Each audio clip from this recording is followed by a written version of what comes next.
Eh bien bonjour, je vous retrouve pour une nouvelle vidéo sur les actes de naissance et la généalogie, ou comment bien utiliser les actes de naissance en généalogie. L'acte de naissance est le premier acte d'état civil de toute personne physique et à ce titre c'est un acte important. Le décret du 20 septembre 1792, comme on l'a vu dans ma précédente vidéo, impose la déclaration de la naissance de tout enfant en vie dans les 24 heures suivant sa naissance.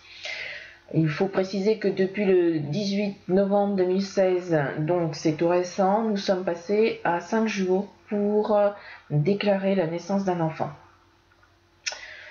Donc le décret du 20 septembre 1792 prévoyait que la déclaration devait être faite par le mari ou s'il était absent par la sage-femme ou le chirurgien qui avait effectué l'accouchement.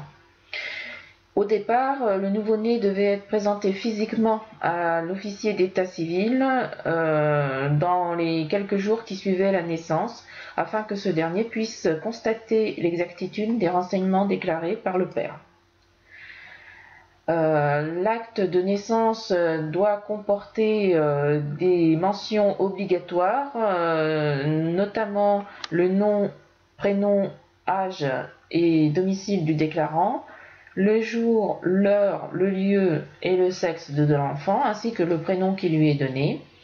L'identité du père, si elle est connue, ainsi que son domicile doit être précisé. Et l'identité et le domicile de la mère doit également être précisé.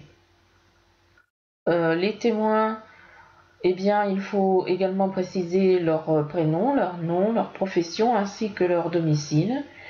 Et la signature du déclarant, des témoins et de l'officier de l'état civil doit être apposée en bas de l'acte. Et si l'un des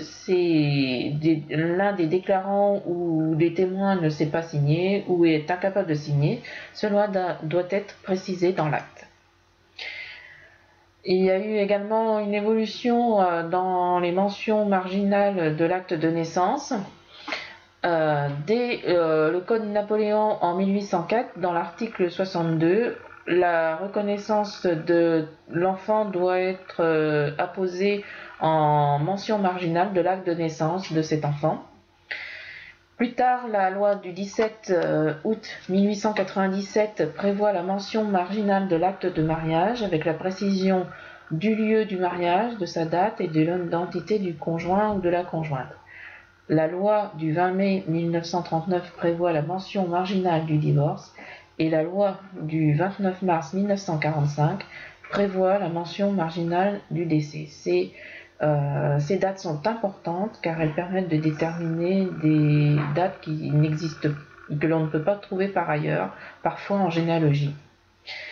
Ainsi, quelqu'un qui est né après 1897 et dont il n'y a pas de mention marginale de mariage ou de décès, on pourra déterminer qu'il y a de grandes chances qu'il ait été célibataire et décédé avant 1945.